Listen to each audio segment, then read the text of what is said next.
In other videos, we have talked about the idea that even for a given element, you might have different versions of that element, and we call those different versions isotopes.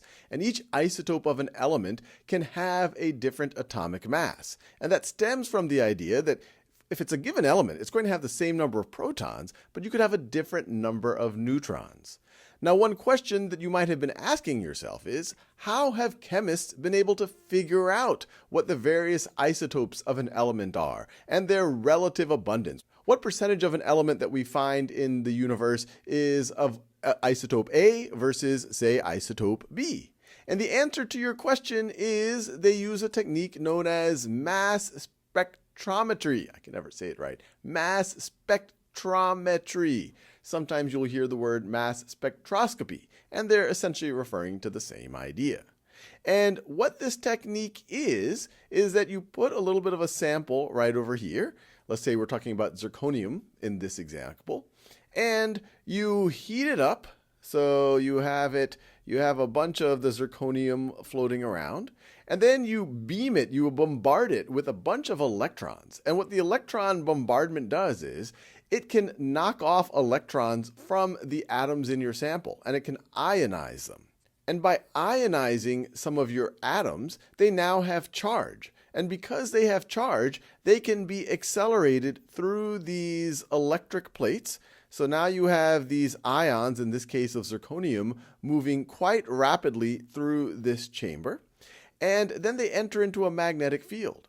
And a magnetic field, a strong magnetic field, can bend the path, can deflect ions with charge. For a given charge, the force of the deflection will be the same, but if you have a larger mass, you're going to be deflected less. And if you have a lower mass, you're going to be deflected more. And so what you see here are the different isotopes being deflected different amounts as they go through the magnetic field.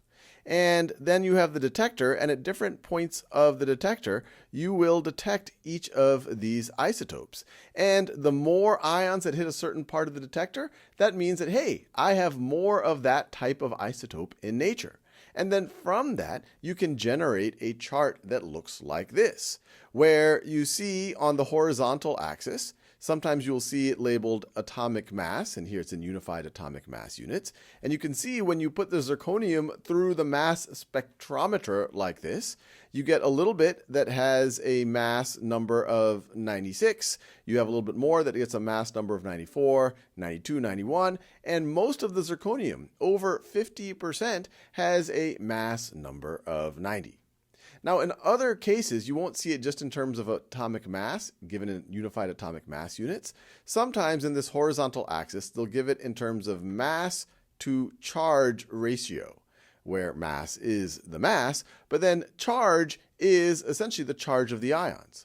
Now, in a case where your charge is 1, for example, if you knock one electron off of the atoms and you have a +1 charge, well, then the mass to charge ratio would be the same thing as atomic mass, measured in unified atomic mass units.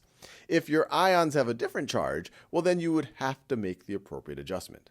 But in an introductory chemistry class, most of the time you will get things in terms of just straight up atomic mass. If you happen to get something in terms of mass to charge, just make sure that if the charge is, say, +2, that you make the appropriate adjustment for the masses.